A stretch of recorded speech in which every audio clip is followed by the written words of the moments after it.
What's something you still secretly miss from the Soviet Union? Um, we talked about this, and we actually before recording we talked about this, and we thought about this, and it's not really clear. Like the first thing that came to my mind was the ice cream, which was really good as far as I remember, and the cartoons, which were amazing. Uh, but then we started thinking, is it really the stuff like about the Soviet Union itself that we miss? Maybe it's like something from our childhood itself, because like ice cream. Okay, I don't remember the taste, but I remember the only thing that I remember is that it was fun, it was tasty, and it was like really cool. Yeah, so we don't know. Like we're not sure if it's the actual ice cream we miss or our childhoods, basically. And I know, like we also spoke that maybe we should ask our parents, and it's not clear whether it would be they would miss something about the Soviet Union or about themselves being young. And then we thought about like maybe we missed that the times were kind of simpler, the times were less noisy, kind of you didn't there was like less rat race, more live interaction with people, like all of that stuff, more things that were solid, like your tape recorder, like stuff like that. But then we thought about that, and doesn't that apply to just about anywhere in the world? So what does Soviet Union have to do with it? It's just the times have changed. Like sure, it was easier to just interact with people live, like you would play outside because there was nothing else to do, right? You would watch TV and like you would watch what's shown on TV, and that was true for just about anywhere else in the world. So the Soviet Union itself has nothing to do with it.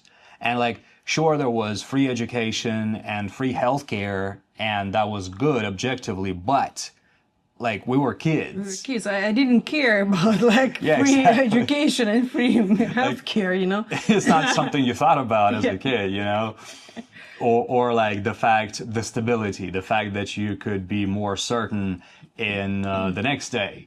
But that was true for the U.S. too. Like in the U.S., people used to be a lot more certain about tomorrow, that if you have a job, you're going to be able to buy a house in the U.S. That's no longer true, right? So there is a lot less sense of stability in the world as a whole.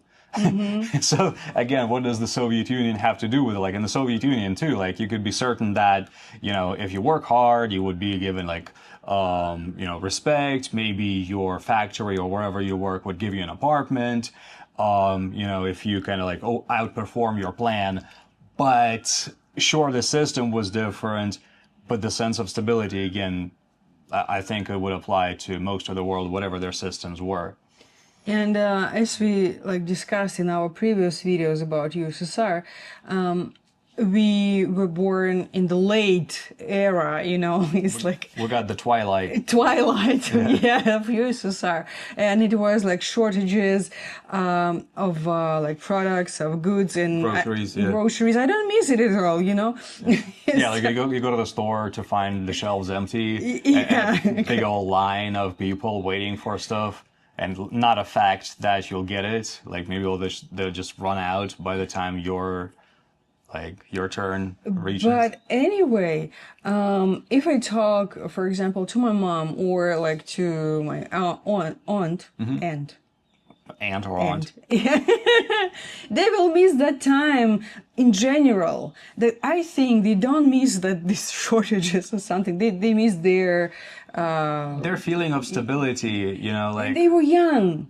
Yeah. They were young at that time, so I think they miss that feeling. There is one thing that I miss though. The one thing that I miss a lot is like the fact that if you lived in an apartment building, most of the people lived in, most of your neighbors would live in apartments for most of their lives. So you would know everybody and everybody would know you. And there was this kind of like communal trust.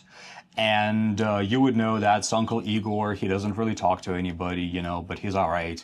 And like, you know, that's like Uncle Peter, and he's like, shouldn't approach him when he's drunk, but when he's sober, but when he's drunk, he's really kind, for example. Or like that Auntie Raya, and she's really fun and really funny, so like she's always awesome to talk to. And like these are the people you would spend every day with. You know, like this is like Grandpa Vanya, like he's a veteran, he has no leg, and he always tells war stories. So like he has a lot of kids gathering around him. So you could watch your neighbor, you could ask your neighbors to watch over your kids, for example, and that was all right. You knew everybody, that was all right. And now people barely say hi to anybody, like to their neighbors, basically. So this sense of community is effectively gone. And that was one cool thing about the Soviet Union, the fact that people could trust each other. And the perceived feeling of safety was like permeated everything. Like it was safe. Do you remember that дружинники? I don't know how to... God, what do I call it that? The community guards, I guess. Yeah, it was like community members who would have these red kind of like bands on their arms. They were not from like militia, but yeah, it was not the cops. Not the cops, but they also look for like any disturbances. Yes, yeah. Pretty much, yeah. So another thing that I guess there's this. I mean, like, not that I miss it, but it was interesting. There was good points to this. Is this sensation, this feeling, that perception rather, that everybody lives more or less the same. There was not a lot of class difference, so you don't really envy other people, you know, because everybody's in the same kind of shit that you are. But I mean, it wasn't shit. It was just same situation, like same kind of life, same kind of apartment. Everybody's lives were more or less the same. But being in Moscow, citizen. I mean, look, I didn't interact with anybody out of Moscow. Like, to me, it was just everything's different. Like, sure, if I was like if I encountered somebody who lived in like more regional, like a smaller town, sure, there would be differences that would have been noticeable, but I didn't know any better. She didn't know any better. Yes, but there were still people who had an access to, you know, different things, like to like... Well, are you using this video to project your jealousy and envy? Yes. Good on you then. Or how do people in the southern states say, bless your heart?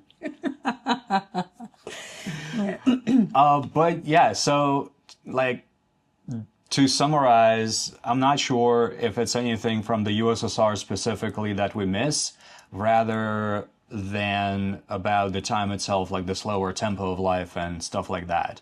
So maybe we have somebody who remembers the USSR, and maybe there is something that you miss that we missed here.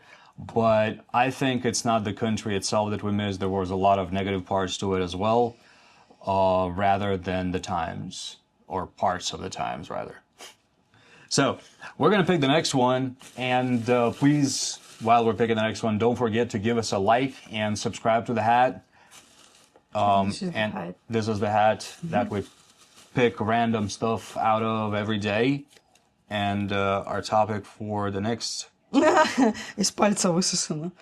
Okay, this is a phrase. Из пальца высосано literally means sucked out of a finger. And we're going to discuss this one tomorrow. It's a pretty popular one. So that's what we got tomorrow. Thank you very much for watching, and see you in the next one. See you. See you.